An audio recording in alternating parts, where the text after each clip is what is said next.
খুবই দুর্ভাগ্যজনক ঘটনা। না ফেললে তুমি অ্যাঞ্জেলাকে, এই শত্রুতা ছিল তোমার সাথে ওর। ক্লাস টিচারকে র্যাগিং করে এর আগেও ধরা পড়েছে। অ্যাঞ্জেলার এই হিউজ সাকসেসটা ও কিছুতেই মেনে নিতে পারছিল না। এরা আমাকে নিয়ে যা যা বলছে সবই সত্যি, কিন্তু এই ছোট ছোট সত্যি দিয়ে এরা একটা বিরাট বড় মিথ্যেকে চাপা দিতে চাইছে। কিন্তু আমি জানি সে আসবে। আমি এটা তুলছি, আপনার বটলটা।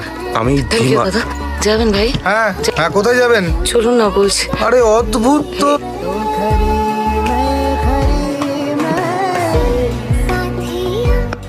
জায়গাটা একটু ফাঁকা ফাঁকা এই যে, না হলে নিয়ে অসুবিধা কিছু নেই। তুমি দরজা টরজা বন্ধ করে দিও। হ্যাঁ হ্যাঁ আসছি। করে দেবো। আপনি তো জানেন দিদি চাকরিটা আমার কতটা দরকার ছিল। সে তো বটেই, কিন্তু কলকাতা